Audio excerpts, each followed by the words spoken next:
आज की वीडियो में आपको सिंपल तरीके से जानकारी मिल जाएगी। साथ में मैं आपको एक पीडीएफ की सहायता से भी इसको एक्सप्लेन करूंगा, जिसे आप आराम से हमारे चैनल पे देख सकते हैं। डेरिफाइलिन एक ब्रांड नेम है जिसके अंदर 2 एक्टिव कॉन्स्टिट्यूएंट्स हैं, तो उनको यहाँ पे उनकी कंसंट्रेशन के अकॉर्डिंगली देख लीजिए। ईच अनकोटेड टैबलेट कंटेन, मतलब ये तो साफ हो गया कि ये जो टैबलेट है वो अनकोटेड टैबलेट है।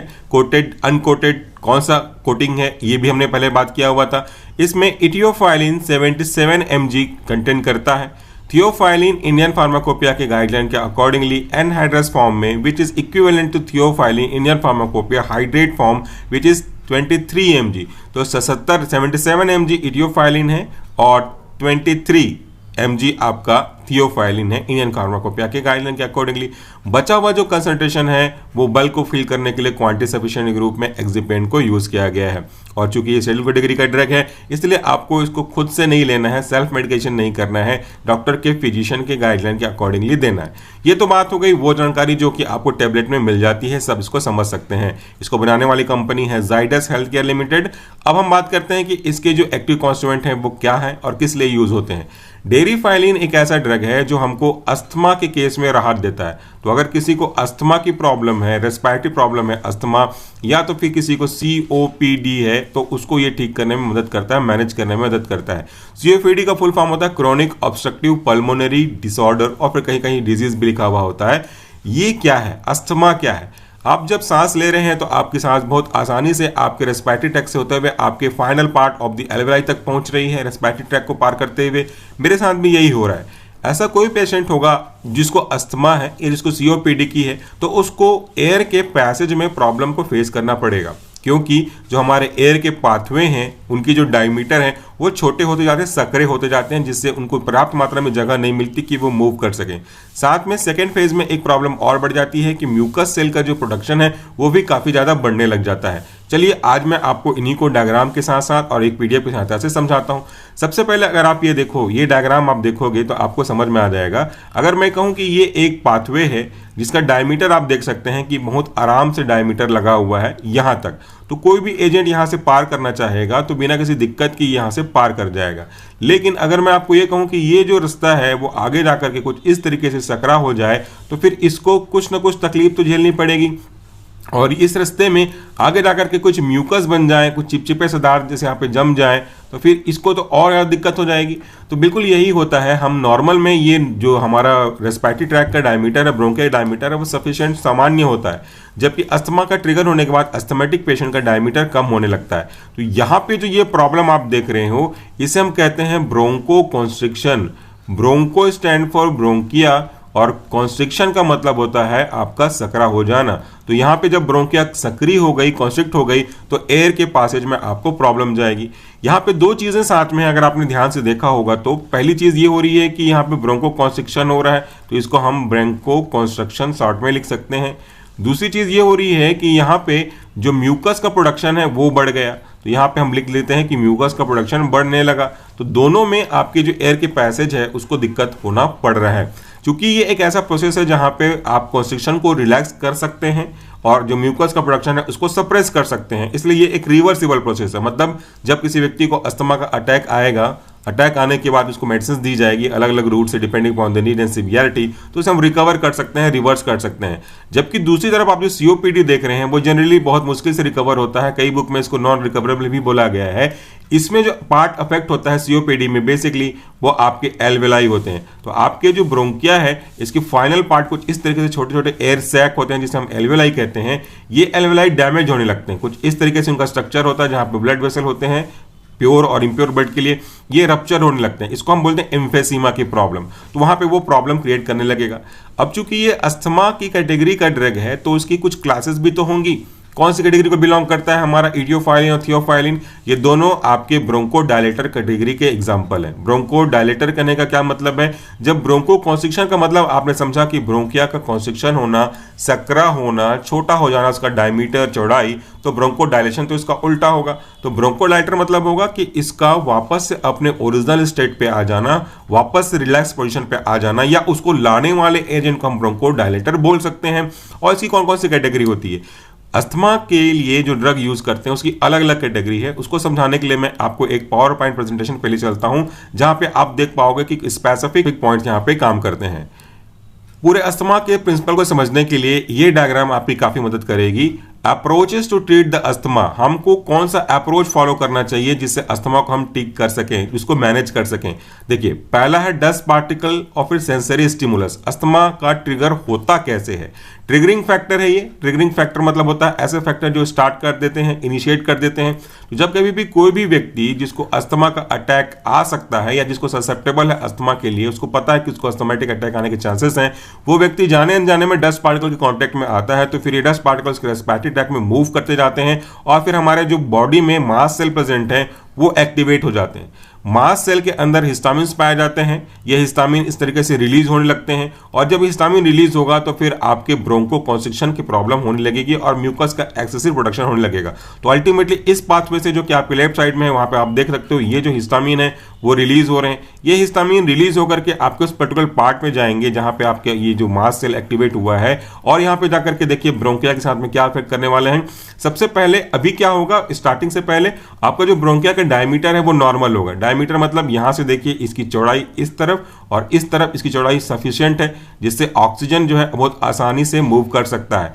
लेकिन जैसे जैसे अस्थमा का अटैक आएगा आपका जो ब्रोंकिया है वो इन्फ्लामेशन की ओर बढ़ते जाएगा, इन्फ्लैम्ड होते जाएगा, स्वेलिंग इसमें आती जाएगी, सूजन आते जाएगा, तो ये फैलने लगेगा। तो अब इसका जो मूवमेंट है वो इस तरफ जा रहा है, राइट से लेफ्ट की ओर आ रहा है। तो इससे क्या होगा, जो डायमीटर आप देख रहे हैं बीच में खाली स्थान स्पेस दिख रहे हैं वो कम होता जाएगा क्योंकि ये जो मसल्स है वो फूलते जा रहे हैं, स्वेलिंग होती जा रही है। तो यहाँ पे गॉबलेट सेल एक और है जो एक्सेसिव मात्रा में म्यूकस का भी प्रोडक्शन करने लगेगा और फाइनली हमारा ब्रोंको कॉन्स्ट्रिक्शन हो भी रहा है। तो यहाँ पे दो प्रॉब्लम हो रही है, एक तो ब्रोंको कॉन्स्ट्रिक्शन हो रहा है, दूसरा से गॉबलेट सेल एक्सेस में म्यूकस का सिक्रेशन कर रहा है। तो यहाँ पे जो एयर के लिए पाथवे है, ऑक्सीजन के लिए जो पाथवे है, रिटर्न में जो CO2 के लिए पाथवे है वो बहुत दिक्कत में आ जाएगी। तो इससे हमारा जो रेस्पिरेशन है वो प्रॉब्लम करेगा।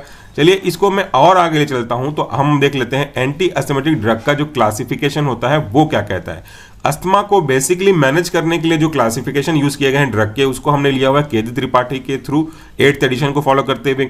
एंटी अस्थमेटिक ड्रग के अलग अलग क्लासिफिकेशन है, बहुत डिटेल पे तो नहीं जाएंगे, आज का जो ड्रग जिस कैटेगरी में बिलोंग करता है उसके ऊपर जाएंगे। तो देखिए हमारा जो क्लास है वो है ब्रोंकोडायलेटर, उसके बाद हमारा जो एक और क्लास है वो है ल्यूकोट्राइन एंटागोनिस्ट, मोन्टेलुकास, जाफेलुकास इसके एग्जांपल हैं, मार्च सेल स्टेबलाइजर, सोडियम क्रोमोगाइलेट, केटोफिन और कॉर्टिकोस्टेरॉइड्स इसमें जो यूज होते हैं हाइड्रोकॉर्टिसोन, प्रेडनिसोलोन, बेक्लोमेथासोन, ये सब हमारे कॉर्टिकोस्टेरॉइड्स के हैं और एंटी IgE एंटीबॉडी ये यूज होते हैं। तो अगर आप ब्रोंकोडायलेटर का सब क्लास देखोगे तो और उसके बाइफर्केशन है, जैसे बीटा 2 सिंपैथोमाइमेटिक जो कि बीटा 2 पे सिंपैथोमाइमेटिक मिमिक करने का एक्टिविटी देंगे, मेथाइलजेंथिन और एंटीकोलिनर्जिक। तो हमारा जो थियोफाइलिन है, देखिए थियोफाइलिन की हमने बात किया था वो किस कैटेगरी के अंदर आ रहा है, वो आ रहा है सब क्लास ऑफ मेथाइलजेंथिन। मेथाइलजेंथिन किसके अंदर आ रहा है, आपका ब्रोंकोडायलेटर के अंदर। तो हम ये कह सकते हैं कि हमारा जो ड्रग है वो एज अ ब्रोंकोडायलेटर काम करता है। अब इसको याद करने का जो तरीका है वो मेमोरीज के फॉर्म में हमने आपको बना के दिखाया था, अलग से वीडियो है उसको भी आप सर्च कर सकते हो।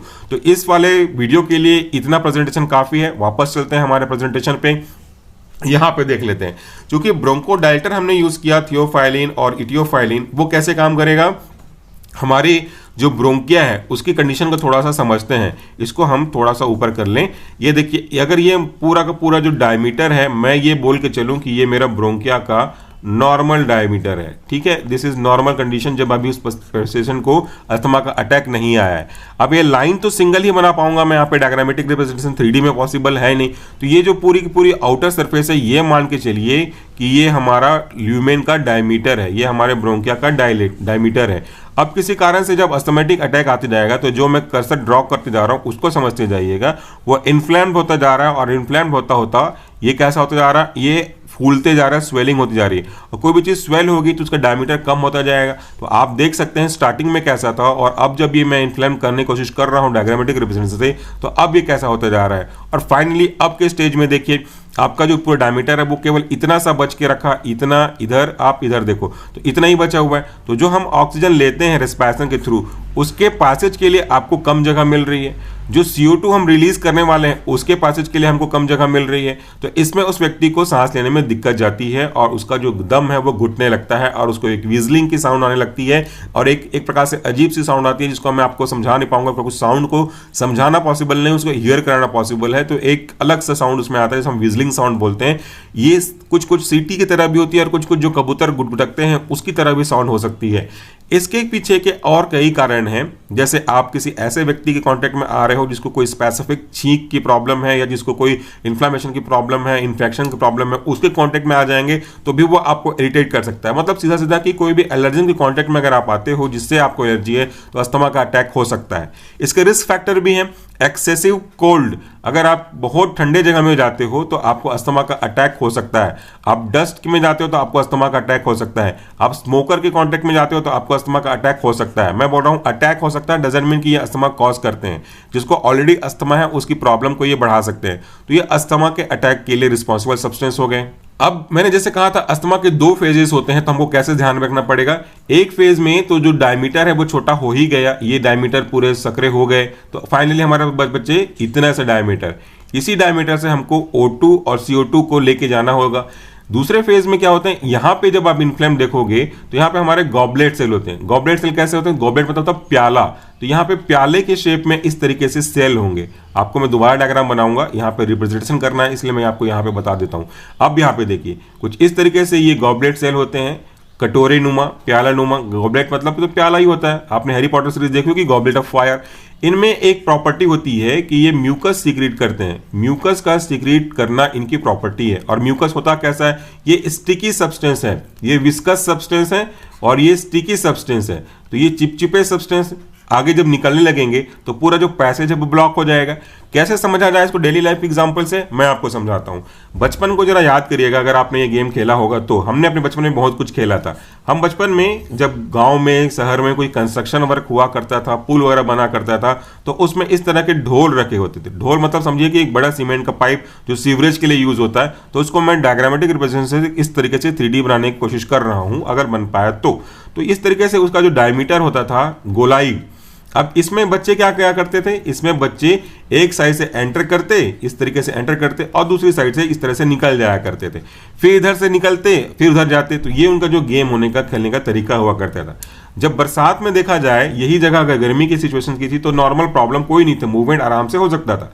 लेकिन बरसात में देखते थे तो जो बाहर के डस्ट थे, मड थे, वो इसके अंदर पेनिट्रेट करते थे। तो यहाँ पे हम बोल सकते हैं कि डस्ट जो कि पानी के कॉन्टेक्ट में आने पे मड बन जाते थे, या इसमें कुछ और भी इम्प्योरिटीज जो थी वो आ जाती थी और पानी इसमें भर जाता था। तो अब यहाँ पे इमेजिन करिए कि ये जो पूरे येलो डॉट आपको दिख रहे हैं ये पूरा मड से भरा पड़ा है। तो इसका जो मैक्सिमम हिस्सा है वो इसी तरीके से डस्ट, पानी, मड और भी इम्प्योरिटीज से भरा पड़ा है। अब ये देखिए पूरा कीचड़ कीचड़ हो गया है। तो इसमें जो व्यक्ति पहले मूव कर सकता था, मैं इसको येलो में ही कंटिन्यू करता हूं, तो जो पहले व्यक्ति यहाँ पे मूव कर सकते थे और रिटर्न इस पे घूम के करके वापस आते थे, क्या इस डिफिकल्टी के बाद इतने से जगह पे, जो कि आप मेरे डायग्राम पे देख रहे हैं एरो का बनाते हुए, इतने से जगह में इनको मूव कर पाना पॉसिबल होगा? नहीं ना। तो यहाँ पे 2 प्रॉब्लम साथ में हो रही है। एक तो देखिए इसका जो डायमीटर है दिस वन, वो कितना आधा हो गया, आधा से भी कम हो गया। तो डायमीटर यहाँ पे कम होने लगे। डायमीटर मतलब आपका समझ में आ गया कि जो चौड़ाई थी वो कम होने लगे। तो डायमीटर एक तो कम हो गया। दूसरा यहाँ पे क्या हो रहा है, this are the excessive mucus जो बनने लगे हैं। तो ये म्यूकस का प्रोडक्शन भी बहुत ज्यादा बढ़ गया, जिसकी वजह से चिपचिपापन हो गया। ये सेकेंड स्टेप में आते हैं। तो दीज आर द म्यूकस। तो डायमीटर छोटा हुआ, म्यूकस ज्यादा हुआ। हमारे जो ड्रग हैं वो अलग अलग तरीके से काम करते हैं। वो एक तरीका है कि इसके कॉन्स्ट्रिक्शन को कम कर दिया जाए, ब्रोंकोडाइलेटर बना दिया जाए। दूसरा म्यूकस को कम करने के लिए एंटीहिस्टामिनिक ड्रग दे दिया जाए। तीसरा क्या करते हैं कि ये उन सब्सटेंस को रिस्पॉन्सिबल जो होते हैं IgE, जो कि इन्फ्लेमेशन के लिए रिस्पॉन्सिबल होते हैं, उनको कम कर देते हैं। और मास सेल जो निकल रहा है हिस्टामिन डीग्रेनुलेट होने की वजह से, इसको स्टेबल कर देते हैं। तो इसको स्टेबलाइज कर देंगे तो वो निकलेगा नहीं, और निकलेगा नहीं तो फिर इसका जो रेस्पेक्टिव रिसेप्टर उस पर बाइंड होगा नहीं। पूरा प्रोसेस को समझेंगे तो कुछ इस तरीके से देखिए, ये जो मास सेल से हिस्टामिन निकला है ये कुछ इस तरीके से H1 हिस्टामिन है, क्योंकि हिस्टामिन के 2 टाइप होते हैं, H1 और H2। H1 आपके एलर्जिक रिस्पॉन्स के लिए रिस्पॉन्सिबल होता है, जबकि H2 आपके पेट में एसिड के सिक्रेशन के लिए रिस्पॉन्सिबल होता है। तो ये H1 को थोड़ा देर के लिए मैं गोल से रिप्रेजेंट कर दे रहा हूं कुछ इस तरीके से। ये H1 आगे जाकर के अपने रेस्पेक्टिव रिसेप्टर, जिसको हम लोग हिस्टामिन रिसेप्टर बोलते हैं, इस पे जाकर के इस तरीके से बाइंड हो जाता है। जब ये अपने साथ बाइंड हो जाएगा तो इसका हो जाएगा कॉम्प्लेक्स पूरा। तो दिस इज कॉम्प्लेक्स। कॉम्प्लेक्स मतलब होता है ड्रग रिसेप्टर कॉम्प्लेक्स। तो यहाँ पे ड्रग तो नहीं, बट यहाँ पे सिग्नल रिसेप्टर कॉम्प्लेक्स काम कर रहा है। सिग्नल मतलब यहाँ पे जो देख रहे हो आप वो H1 है, ये आपका रेस्पेक्टिव रिसेप्टर है। तो यहाँ पे दोनों पूरा होने के तो बायोलॉजिकल एक्शन होगी, और बायोलॉजिकल एक्शन के रूप में हम यहाँ पे देख सकते हैं कि ब्रोंकोकॉन्स्ट्रिक्शन, एलर्जिक रिस्पॉन्स, म्यूकस का प्रोडक्शन, ये सब चीजें हो रही हैं। तो हमारा जो आज का ड्रग है डेरिफाइलिन, ये आपके इसी ब्रोंकिया के कॉन्स्ट्रिक्शन को रिलैक्स करके ब्रोंकोडायलेटर की तरह से काम करता है और आपको अस्थमा से रिलीफ देता है। उम्मीद करता हूं कि आपको आज का जो प्रेजेंटेशन है और एक्सप्लेनेशन डायग्राम पीडीएफ में जो हमने समझाया था वो आपको समझ में आया होगा। आप चाहें तो अस्थमा का पूरा वीडियो देख सकते हैं, चैनल पे अवेलेबल है। आप चाहें तो अस्थमा का मेमोनिक्स भी देख सकते हैं, जिसको मैंने आपको पीडीएफ के रूप में समझाया था।